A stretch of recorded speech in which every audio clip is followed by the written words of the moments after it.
L'excellence, c'est pas un acte, c'est une habitude, et on va voir aujourd'hui pourquoi. On va parler méthodologie des examens et savoir comment se préparer le jour J pour être performant sur des écrits.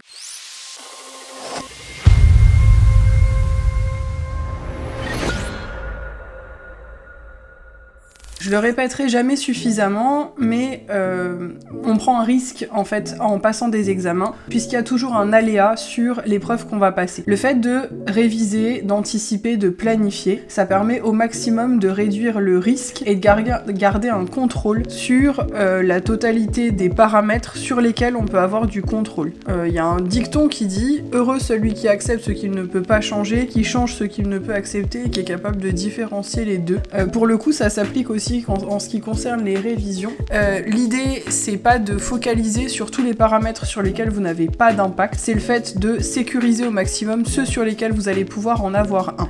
On va parler du coup d'attitude en fait par rapport aux révisions et de savoir comment il va falloir gérer votre épreuve. Je vais prendre pour aujourd'hui l'épreuve de CEJM en BTS, donc culture économique, juridique et managériale. C'est une épreuve qui est une épreuve de 4 heures, donc sur laquelle il va falloir être organisé et structuré pour pouvoir avoir des résultats à la fin. Vous avez un corpus de documents qui est relativement long, puisqu'en général les sujets font entre 12 et 15 pages. Il y a plus d'une dizaine d'annexes en général, et vous avez à peu près 9 questions qui vous sont posées dans les 3 thèmes de cette discipline, et en général il y a à peu près 2 questions juridiques. Pour savoir comment s'organiser sur les 4 heures, la première chose c'est déjà de découper son temps en se disant à peu près, en revanche vous allez devoir réadapter donc ça de façon individuelle, mais avoir un premier indicateur, c'est de se dire je garde à peu près 1h30 à 2 heures pour la phase de préparation, de brouillon, la lecture des documents, et je me garde donc 2 heures à 2h30 pour la partie rédaction, relecture, etc. de mon sujet. Je l'ai déjà dit à plusieurs reprises, mais du coup je vais quand même le réexpliquer. Il faut quand même comprendre que votre copie sur une épreuve écrite, c'est le seul moyen de communication que vous avez avec votre jury. C'est-à-dire que là où à l'oral on va pouvoir montrer sa personnalité, utiliser l'intonation de sa voix, sa gestuelle, etc. pour pouvoir communiquer, transmettre un message et convaincre finalement le jury qu'on a les aptitudes. Quand vous êtes face à votre copie et que le jury se retrouve face à votre copie derrière, la feuille est le seul intermédiaire, le seul support de communication que vous avez avec votre jury. Ça veut dire qu'il va falloir mettre dans cette copie la totalité de votre personnalité, tout ce que vous pouvez y mettre pour convaincre le jury que vous avez les compétences nécessaires par rapport à la matière. Par rapport à l'épreuve de CEJM, comment est-ce que ça va pouvoir se traduire? Donc dans un premier temps, il faut savoir que vous avez donc un certain nombre de questions, donc en une petite dizaine, en général il y en a 9, qui sont donc mélangées. Vous avez 3 missions distinctes qui sont regroupées selon des thèmes en général. Par contre, ces thèmes ne sont pas séparés selon les disciplines. Donc vous n'avez pas sur un thème 3 questions de management, puis 3 questions juridiques, puis 3 questions d'économie. Ce serait plutôt par rapport à des domaines d'activité. On va par exemple parler dans un premier temps du marketing, puis des technologies ou de la gestion du numérique, et enfin des salariés. Et il va y avoir différentes questions qui vont mélanger les disciplines par rapport à ces différents thèmes. Du coup, mon premier conseil au niveau de la préparation, quand vous vous retrouvez face à votre copie, c'est déjà dans la lecture des questions, d'indiquer dans la marge éventuellement quelle est la discipline qui est concernée par la question, et si vous avez une connaissance un petit peu plus fine du programme sur vos 2 années, d'indiquer quel est le chapitre concerné. Si vous n'avez pas le chapitre, vous pouvez au moins noter les mots-clés. Donc en fait, quelles sont les notions que vous avez vues dans le programme qui vous font penser à la question qui vous est posée. L'idée simplement, c'est le fait de comprendre que être capable de répondre à ce type d'épreuve, ça demande une multitude de compétences. La première compétence, c'est la capacité à utiliser les bonnes connaissances au bon moment. Et donc pour ça, la première chose, c'est d'avoir tout un stock de connaissances et de les avoir stockées, rangées correctement. Donc l'image que je donne toujours, c'est l'image d'un meuble à tiroir où vous avez en fait donc votre gros meuble qui rassemble l'ensemble de la matière. Chaque tiroir correspond à un chapitre, chaque étage éventuellement si vous voulez à un thème, et à l'intérieur de chaque chapitre vous avez un certain nombre de notions clés qu'il faut maîtriser. Si jamais c'est pas clair au niveau de vos cours, les notions qui sont à maîtriser, dans les manuels souvent, ou parfois même dans les synthèses que vous donnent les enseignants, le listing des notions clés à connaître sont indiquées. Donc ça c'est bien les notions du référentiel, donc c'est-à-dire ce que l'éducation l'éducation nationale attend que vous maîtrisiez comme notion. Si jamais ça n'apparaît ni dans vos cours ni dans votre manuel, ce qui est quand même rare, vous pouvez retrouver le référentiel de CEJM sur internet et c'est marqué en fait à l'intérieur, donc les compétences que vous êtes censé avoir développées, ça c'est ce que vous êtes censé savoir faire, et les notions que vous êtes capable de maîtriser, donc là pour le coup c'est les connaissances que vous avez. Donc première étape le jour J, c'est donc du coup d'indiquer la discipline qui est concernée pour chaque question, éventuellement les chapitres ou les notions clés qui sont liées à chaque question. Ça c'est la première étape, simplement pourquoi ça vous permet de faire un premier tri et d'enlever au moment de l'épreuve de votre tête tous les chapitres, toutes les notions, toutes les parties du programme que vous avez révisé les jours, les semaines précédentes et qui n'ont pas lieu d'être dans ce sujet-là. Du coup, ça vous permet de vous focaliser sur les notions clés, à essayer de faire rentrer à nouveau dans votre mémoire tout ce que vous pouvez rassembler, mais uniquement sur le sujet qui nous concerne, donc par rapport au corpus documentaire que vous avez devant vous.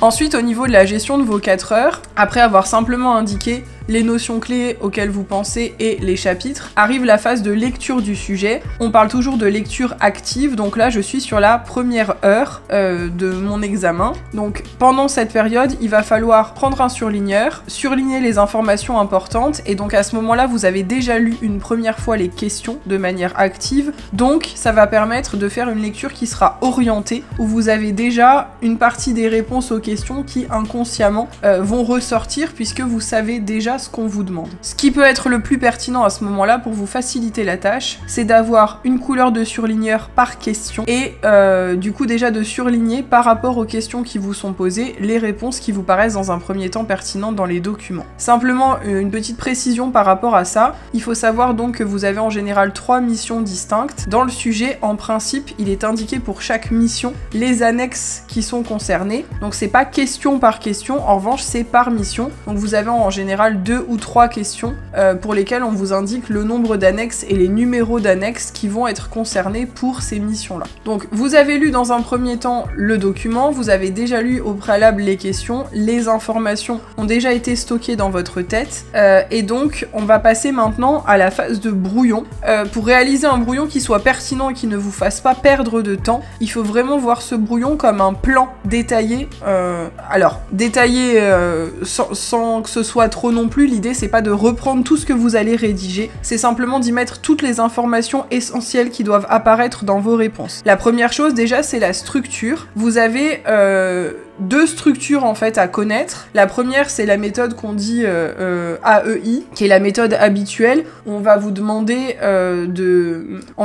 en fait dans un premier temps sur l'économie et le management d'introduire en fait votre réponse. Donc vous allez faire une petite phrase d'introduction. Pour ça vous pouvez simplement reprendre les termes de la question. Attention pour ça par contre à formuler correctement votre phrase, puisque des fois vous voulez tellement reprendre les termes de la question que la phrase est un petit peu maladroite. Donc faites simple. Si par exemple on vous demande les mécanismes d'intervention de l'État, peu importe à quel niveau, mais pour favoriser la croissance par exemple, vous allez pouvoir formuler la phrase en disant par exemple l'État intervient de différentes manières pour favoriser la croissance, et la phrase n'est pas compliquée. Dans un second temps, vous allez définir les mots qui vous paraissent importants par rapport à la question. Des fois c'est vraiment les mots qui sont intégrés dans la question, des fois c'est un petit peu plus subtil, c'est-à-dire que le travail préalable que vous avez fait de lister les chapitres qui sont en lien vont vous permettre de déterminer ce qu'il va falloir définir comme termes pour pouvoir ensuite correctement répondre à la question. L'objectif c'est qu'en fait votre copie elle est censée se suffire à elle-même. Donc il faut que quand on lise, quand on va lire votre réponse, il faut en fait que toutes les informations se suivent de façon claire et cohérente et qu'il manque pas des informations. Donc faut vraiment partir du principe que le jury ne connaît rien au sujet qui est indiqué et il faut lui expliquer comme si c'était un enfant de 7 ans. Donc on définit l'ensemble des termes du sujet. Là aussi, ne recrachez pas des définitions que vous maîtrisez pas. Le but, c'est que vous ayez compris les notions. Donc s'il y a des choses qui ne vous paraissent pas claires dans les cours que vous avez faits, il faut faire cet effort au préalable de reformuler les termes principaux, les notions principales, avec vos propres mots. Faites attention en revanche à ce que vous ne modifiez pas la définition, il faut que le sens reste le même, et ça peut être parfois un petit peu compliqué quand le vocabulaire qu'on utilise dans cette matière-là n'est pas un vocabulaire auquel vous avez l'habitude. Donc je récapitule les les étapes. Dans un premier temps, je note quelle discipline est concernée par les questions, quels sont les mots-clés qui sont en lien. Ensuite, je surligne, dans l'idéal avec des couleurs distinctes, les éléments de réponse qui vont me permettre de répondre aux questions. Et ensuite, donc, je commence mon plan détaillé, et là, j'en étais à, je fais ma phrase d'introduction, et ensuite, je définis les mots importants. Troisième étape, je vais récupérer les informations que je suis allée chercher dans les documents qui me permettent de répondre à la question. Deux façons de faire à ce niveau-là, soit vous les reprenez telles quelles, mais forcément entre guillemets, puisqu'on ne plagie pas le contenu, soit vous reformulez, et dans ce cas-là, c'est vous qui faites vos propres phrases en réexploitant le contenu. C'est toléré que vous repreniez des documents, il faut pas le faire constamment dans votre réponse. On n'est pas là pour faire un exercice de lecture, on est là pour un exercice de compréhension. L'objectif, c'est d'être sûr que vous avez bien compris le document et le contenu par rapport donc à notre sujet. Éventuellement, selon ce qui vous est demandé dans le sujet, il va falloir rajouter des connaissances, argumenter et enfin vous concluez. Ça, c'est la méthodologie en économie, en management en général. Parfois se rajoutent des méthodologies particulières, notamment en management quand on vous demande de faire un diagnostic, où là il va falloir utiliser des outils diagnostiques particuliers, mais pour le coup c'est pas le sujet. Mon sujet, c'est simplement de vous dire que du coup dans cette phase de brouillon, vous allez reprendre question par question la structure dont vous avez besoin. Donc constamment, pour chaque question, vous allez avoir phrase d'introduction,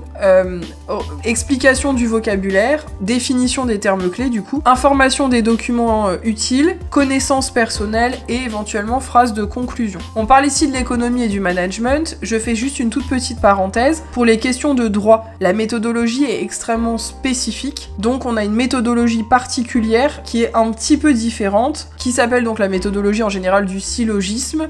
Il n'est pas imposé à l'épreuve, mais il vaut mieux le faire comme ça, je trouve, parce qu'en fait, c'est beaucoup plus simple pour vous de comprendre. Dans un premier temps, c'est difficile d'appliquer la méthodologie, mais elle vous évite en réalité de faire des erreurs sur la compréhension du raisonnement juridique. Donc je rappelle brièvement cette méthodologie, puisque j'en ai déjà parlé dans d'autres vidéos et c'est pas l'objet. D'abord, on qualifie juridiquement les faits, on donne la problématique, de quoi il est question, les règles de droit, l'application aux faits, et enfin on conclut par rapport à la question qui nous est posée. Donc simplement, 9 fois, si j'ai 9 questions, je vais avoir ce plan structuré avec à chaque fois ce que je suis censé mettre comme information. Vous ne rédigez pas sur votre brouillon les phrases, vous mettez simplement les informations clés, tout ce que je suis censé retrouver. L'objectif, c'est que vous ayez du coup une espèce de trame à suivre où vous savez exactement ce que vous allez dire, mais pour l'instant vous ne savez pas forcément comment vous allez le formuler. Là on est vraiment sur du contenu, on n'est pas sur un exercice de style au niveau du français. Donc quand je suis arrivée normalement à la fin de cette étape-là, j'en suis à peu près à 1h30 de temps. Donc j'ai vraiment pris le temps de lire le sujet, j'ai bien décortiqué les questions, j'ai fait mon plan au brouillon, et à partir de ce moment-là,